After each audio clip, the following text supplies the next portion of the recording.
नमस्कार दोस्तों, शिक्षाशाला में आपका स्वागत है। मैं पंकज कुमार आप सबों का स्वागत करता हूं।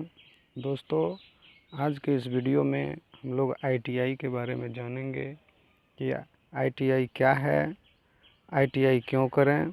तो चलिए आइए दोस्तों, इससे संबंधित बातों को जानते हैं।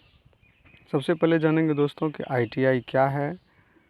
योग्यता, कई बच्चे इसको लेकर के कंफ्यूज रहते हैं कि कितनी योग्यता होनी चाहिए। तो योग्यता इसकी कितनी होनी चाहिए, इसके साथ ही दोस्तों इसमें यह भी जानेंगे कि इसकी उम्र सीमा क्या है, एडमिशन कैसे लें, फ़ीस कितना लगेगा। कई बार फ़ीस को लेकर के भी कंफ्यूज कर जाते हैं बच्चे कि फ़ीस कितनी होनी चाहिए, किस ट्रेड से करें, सरकारी नौकरी मिलेगी या नहीं।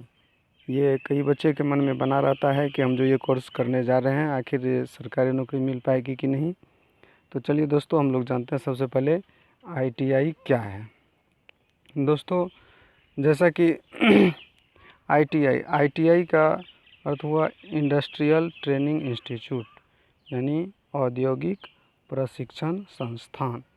इसको करने के लिए इसकी जो योग्यता होनी चाहिए वो मिनिमम कम से कम 8वीं और अधिक से अधिक 12वीं इसकी योग्यता है। और ये कोर्सेज़ जो हैं दोस्तों वो कम से कम 1 साल और अधिक से अधिक 2 साल के हैं। और जहाँ तक देखिए सरकारी नोटिफिकेशन भी आया हुआ है दोस्तों, इसमें ये मैंने नोटिफिकेशन से लिया है। इसमें लिखा है शैक्षणिक बिहार विद्यालय परीक्षा समिति, यानी क्या कि बीएसईबी, जो बीएसईबी के कैंडिडेट हैं, बिहार विद्यालय परीक्षा समिति कैंडिडेट हैं, बिहार बोर्ड के हैं। यहाँ पर साफ तौर पर लिखा हुआ है कि जो इसमें माध्यमिक समकक्ष परीक्षा में 2020 में सम्मिलित होने वाले विद्यार्थी भी इसके लिए आवेदन कर सकते हैं। आईटीआई पाठ्यक्रम में नामांकन हेतु शैक्षणिक योग्यता माध्यमिक या समकक्ष उत्तीर्ण होना अनिवार्य है। यहाँ पर देखिए दोस्तों ये कहा जा रहा है कि उत्तीर्ण होना अनिवार्य है। और साथ ही ये भी कहा जा रहा है दोस्तों कि गैर अभियंत्रण, यहाँ देखिए लिखा हुआ है कि गैर अभियंत्रण में नामांकन के लिए सिर्फ माध्यमिक या समकक्ष परीक्षा उत्तीर्ण होना आवश्यक है। यानी आप चाहते हैं कि नहीं हम डिप्लोमा वाले कोर्सेस नहीं करें, तो आप सिर्फ मैट्रिक भी हैं, यानी सिर्फ आप अगर 10th भी किए हुए हैं तो आप इस फॉर्म को भर सकते हैं। चलिए दोस्तों आगे बात करते हैं। तो आगे है आरक्षण के लेकर के कई सारे बच्चे कंफ्यूज रहते हैं कि इसमें क्या आरक्षण है। तो दोस्तों इसमें जैसा कि देख रहे हैं आप लोग कि आरक्षण कर रहा है कि कौन नंबर में दे रहा है कि नामांकन हेतु चयन के लिए ऑनलाइन आवेदन की प्रक्रिया आरंभ करने की तिथि तक बिहार सरकार द्वारा निर्धारित एवं लागू किए गए आरक्षण अधिनियम नीतियों का पालन किया जाएगा। यानी क्या है कि जब आप ऑनलाइन आवेदन कर रहे हैं तो उस समय तक जो सरकार के द्वारा नियम बनाया गया उसी का पालन किया जाएगा। साथ ही दोस्तों यहाँ पर ये भी देख रहे हैं, कहा जा रहा है कि जो आवेदक बिहार के अस्थाई निवासी, यानी जो बिहार के अस्थाई निवासी हैं उनके लिए प्रत्येक संस्थान में नामांकन हेतु बिहार सरकार द्वारा ऑनलाइन आवेदन पत्र की प्रक्रिया आरंभ करने की तिथि तक लागू आरक्षण नीति के अनुसार विभिन्न कोटियों के लिए आरक्षण निम्नलिखित हैं। यहाँ निम्नलिखित आरक्षण दिया हुआ है, जैसा कि आप देख रहे हैं दोस्तों। यहाँ पर लिख दिया है, साफ लिख दिया है को। यहाँ पर आप देख रहे हैं कि कोटि है, उसमें अनुसूचित जाति जिसको हम लोग एससी कहते हैं, इसके लिए 16% का आरक्षण है। और अनुसूचित जनजाति जिसको हम लोग एसटी कहते हैं, इसके लिए 1% का आरक्षण है। अत्यंत पिछड़ा वर्ग जिसको कि ईबीसी कहते हैं, इसके लिए 18% आरक्षण है। और पिछड़ा वर्ग की यदि हम लोग बात करें तो इसके लिए 12% आरक्षण है। दोस्तों पिछड़ा वर्ग जिसको हम लोग BC2 कहते हैं, तो BC2 के लिए 12% का आरक्षण रखा गया है। आगे दोस्तों आरक्षित वर्ग में आ जाते हैं महिला के लिए।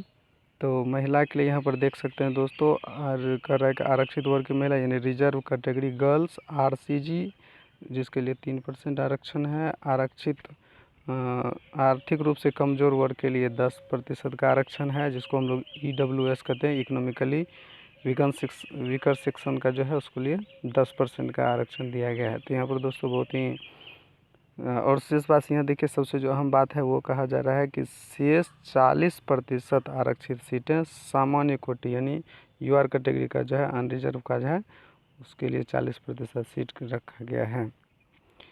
साथ ही दोस्तों ये भी जानते हैं कि ये परीक्षा जो होगी, परीक्षा ये कितने समय की होगी। कई बार इस बात को भी लेकर बच्चे कंफ्यूज रहते हैं। जो सबसे ज़रूरी बात है कि परीक्षा कितने समय की होगी। तो परीक्षा अवधि जो है दोस्तों वो 2 घंटा 15 मिनट के लिए होगी, जिसमें पूर्णांक कुल कितने होंगे 300, यानी 300 नंबर की परीक्षा होगी और उसके लिए आपको समय 2 घंटा 15 मिनट का दिया जाएगा, जिसमें विषय, प्रश्न की संख्या, पूर्णांक और परीक्षा स्तर भी यहाँ पर दिया हुआ है दोस्तों। तो देख सकते हैं आप, गणित यानी मैथ से जो है वो 50 प्रश्न रहेंगे और 100 नंबर के रहेंगे। इसका स्तर जो का क्वेश्चन ये जो माध्यमिक लिखा है दोस्तों, यह क्वेश्चन का लेवल। तो क्वेश्चन का लेवल क्या रहेगा, तो क्वेश्चन का लेवल बहुत हाई नहीं रहेगा, 10th लेवल का क्वेश्चन रहेगा। आप आसानी से इसको कर सकते हो दोस्तों। आगे सामान्य विज्ञान है। सामान्य विज्ञान जिसको हम लोग GS बोलते हैं, यानी जनरल साइंस से है। 50 क्वेश्चन है, उससे भी 100 मार्क्स का रहेगा और इसका भी लेवल मैट्रिक ही रहेगा। GK में आ जाइए दोस्तों। जी को जो कि सामान्य ज्ञान कहते हैं, जिसको 50 क्वेश्चन 100 मार्क का और इसका भी लेवल 10th ही रहेगा दोस्तों। और यहाँ पर देखिए सबसे अहम बात जो कहा जा रहा है दोस्तों वो है कि प्रत्येक सही उत्तर के लिए 2 अंक मिलेंगे। यानी आपका एक प्रश्न सही होता है तो उसके लिए 2 अंक दिए जाएंगे और गलत उत्तर के लिए अंक की कटौती नहीं होगी। बहुत सारे दोस्तों का कमेंट आ रहा था कि सर यदि गलत होगा तो इसके लिए नंबर भी कटेंगे। तो उनके लिए बता देना चाहेंगे तो बिल्कुल घबराने की बात नहीं है कि नंबर नहीं कटेंगे। यानी आप 10 क्वेश्चन बना रहे हैं और 10 में आपका अगर 7 सही हो रहा है, 7 अगर सही हो रहा है और 3 अगर गलत भी है तो नंबर कटने की कोई बात नहीं होगी। चलिए दोस्तों आगे बात करते हैं। तो अगला आगे है उम्र। आखिर इसको फॉर्म भरने के लिए उम्र कितनी होनी चाहिए। तो दोस्तों यहाँ पर जैसा कि आप देख रहे हैं कि उम्र जो है वो आपका न्यूनतम 14 वर्ष होना चाहिए। यहाँ पर लिख दिया है कि न्यूनतम, उसमें भी किसके अनुसार, 1/8/2020 के अनुसार, 1/8/2020 के अनुसार न्यूनतम आयु होनी चाहिए 14 वर्ष, या उसका जन्म तिथि जो है वो 1/8/2006 के बाद नहीं होनी चाहिए। खास करके यहाँ पर देख सकते हैं कि मैकेनिक मोटर व्हीकल और मैकेनिक ट्रैक्टर के लिए जो है 17 वर्ष कम से कम आयु चाहिए। तो दोस्तों अगर आप मैकेनिक मोटर और मैकेनिक ट्रैक्टर के लिए अगर आप भरते हैं फॉर्म तो आपको ये हमेशा ध्यान रखना पड़ेगा कि आपकी न्यूनतम आयु 17 वर्ष हो रही है कि नहीं। यदि आप भर रहे हैं तो ही इसके लिए एलिजिबल हैं, अन्यथा आपके फॉर्म रिजेक्ट कर दिए जाएंगे। इसके बाद फ़ीस की बात करें दोस्तों, तो फीस को लेकर के भी बहुत सारे मन में प्रश्न उठता है कि कितना फ़ी होगा इसका। तो देखिए दोस्तों, जनरल OBC जो है, जनरल OBC जिसमें कि आप इसमें से EBC भी कर सकते हैं, BC2 भी कर सकते हैं और उसके बाद दोस्तों आप BC1 भी कर सकते हैं। तो ये सारे जो है BC1 के अंतर्गत ही EBC आ जाता है। तो इसके लिए 750 रुपये फ़ी है दोस्तों। और SC ST की बात करें दोस्तों, तो SC ST के लिए जो फ़ी है आपका दोस्तों, SC ST का फ़ी है आपको 100 रुपये, जो कि यहाँ पर आप देख रहे हैं SC ST उसके लिए 100 रुपये है। और जो दिव्यांग वो है जो डिसेबल कहलाता है, यानी विकलांग जो होता है उसके लिए। तो विकलांग का फ़ी कम है, यहाँ पर 430 रुपये रखा गया है। और दोस्तों आगे कह रहा है, यहाँ पर देखिए सरकारी नोटिस में भी लिखा हुआ है, साफ साफ लिखा हुआ है कि उपरोक्त विधियों में परीक्षा शुल्क भुगतान करने संबंधी विवरण निम्नलिखित है। जो अभ्यर्थी पिछड़ा वर्ग, सामान्य में है, पिछड़ा में है, अत्यंत पिछड़ा में है, उनको 750 रुपये शुल्क के रूप में भुगतान करना होगा। जबकि अनुसूचित जाति जिसको आप SC कहते हैं और अनुसूचित जनजाति जिसको आप ST कहते हैं, तो SC ST के लिए परीक्षा शुल्क मात्र 100 रुपये है, जबकि डिसेबल के लिए 430 रुपये का फ़ी रखा गया। तो दोस्तों बहुत ज़्यादा फ़ी भी नहीं है, तो बहुत परेशान होने की भी बात नहीं है। आगे देखिए दोस्तों, इससे कुछ तिथियों के बारे में हम लोग बात करते हैं कि इसका डेट क्या क्या है।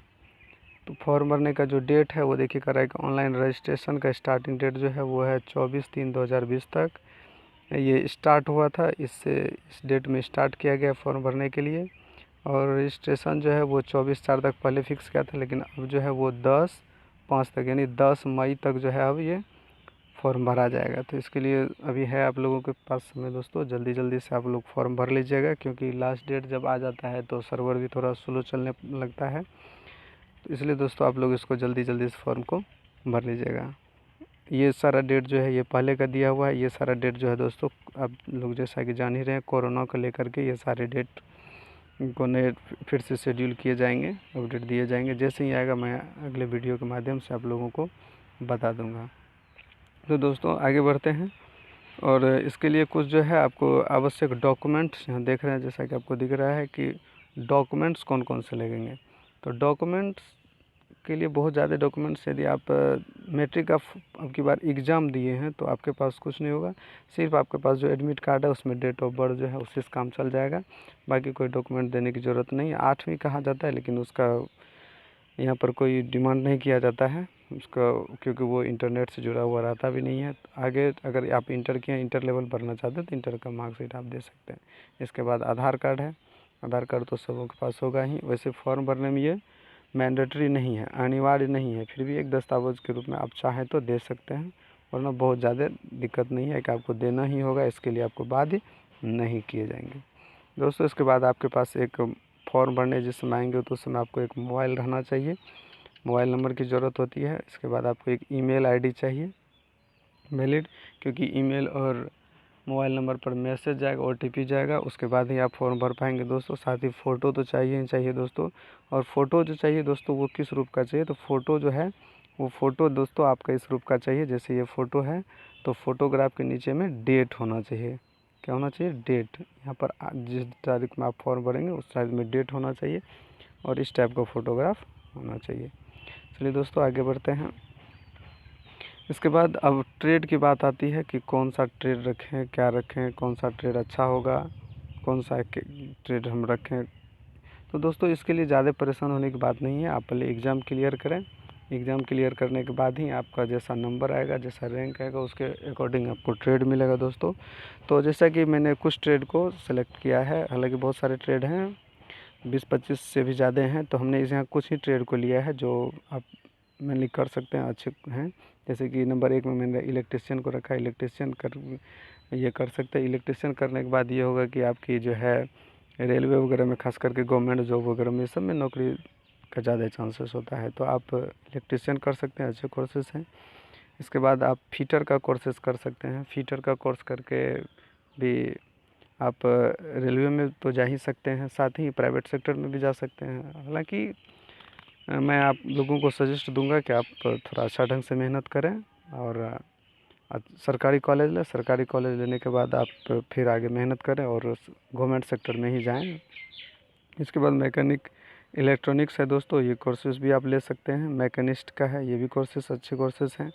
वायरमैन है, जो कि वायरमैन 1 साल का कोर्सेस होता है, ये सारे कोर्सेस हैं। उसके बाद वेल्डर है, वेल्डर कोर्सेस जो कि 1 साल का है, ये वेल्डर का भी कोर्सेस कर सकते हैं। कारपेंटर है, कारपेंटर भी कर सकते हैं। तो ये सब है कि जो वो कैंडिडेट करते हैं जिसको कि रैंक बहुत ज़्यादा रहता है, यानी क्या कि नंबर कम रहते हैं। उसके बाद बुक बेंडर का है, जो बुक का बेंडिंग वगैरह करते हैं, तो बुक बेंडर का भी कोर्सेस कर सकते हैं। इसके बाद डीजल मैकेनिक है। डीजल मैकेनिक जो कि 1 साल का कोर्स होता है, जिसको हम लोग सिर्फ डीजल के नाम से भी जानते हैं। उसके बाद सर्वेयर का कोर्स है। तो ये सारे कोर्सेस हैं जिसको किया जा सकता है। इसके बाद कुछ है जैसे कि यहाँ पर देख रहे हैं आप, मैकेनिक रेडियो एन टी है, ये कोर्सेज भी आप कर सकते हैं। मैकेनिक रेडियो एन टी है, पंप ऑपरेटर है, टूल्स एंड मेकर है, ICTSM है, जिसको हम लोग साधारण भाषा में कंप्यूटर कहते हैं, इसी को कंप्यूटर कहा जाता है। तो दोस्तों ये सारा कोर्स भी आप लोग कर सकते हैं। इसके अलावा आगे चलते हैं कि ITI के बाद क्या करें। बहुत सारे दोस्त का ये भी सोचना रहता है कि ITI हम जो कर रहे हैं इसका यूज़ क्या होगा, यानी हमने ITI कर लिया, अब इसके बाद क्या करें। तो सोचने की बात बहुत ज़्यादा नहीं है कि आईटीआई करने के बाद आप जैसे कि मैंने लिया आफ्टर आईटीआई आप अप्रेंटिस का कोर्सेस कर सकते हो। अप्रेंटिस एक प्रकार की ट्रेनिंग होती है जिसको करने के बाद आप रेलवे सेक्टर में, सरकारी सेक्टर में आप जॉब में जा सकते हैं, या प्राइवेट में भी आप अच्छी कंपनी में जॉब कर सकते हैं। इसके बाद दोस्तों सीटीआई को लेकर के कई बार दोस्तों को, बहुत सारे दोस्तों को कमेंट भी आया था कि सर सीटीआई क्या करें या कैसे करें। तो सीटीआई दोस्तों होता है क्या है, इसका फुल फॉर्म है सेंट्रल ट्रेनिंग इंस्टीट्यूट। ये सेंट्रल ट्रेनिंग इंस्टीट्यूट जो है ये केंद्रीय स्तर का, यानी सेंट्रल लेवल का जो है ये आपका एक प्रकार का ट्रेनिंग है, जिसको करने के बाद आप आईटीआई कॉलेज में लेक्चरर बन सकते हैं, प्रोफेसर बन सकते हैं, टीचर बन सकते हैं। तो दोस्तों बहुत ही अच्छा है, और इसकी सैलरी भी जो है 40,000 प्लस का होता है। तो दोस्तों ये अच्छा जॉब है, बहुत अच्छा जॉब है। आप लोग भी समझ ही रहे हैं कि किसी कॉलेज में अगर लेक्चरर हो तो कितना उसका वैल्यू ज़्यादा होता है। इसके साथ ही साथ आप पॉलीटेक्निक कर सकते हैं। पॉलीटेक्निक जैसे 3 ईयर का होता है दोस्तों, अगर आपने आईटीआई कर लिया तो सीधे आप दूसरे ईयर में नामांकन ले सकते हैं। साथ ही दोस्तों यदि आपने आईटीआई किया है तो इसके बाद आप बीटेक डायरेक्ट कर सकते हो। आपको इससे पहले इंटर करने की ज़रूरत नहीं पड़ेगी, आप डायरेक्ट बीटेक कर सकते हैं। तो दोस्तों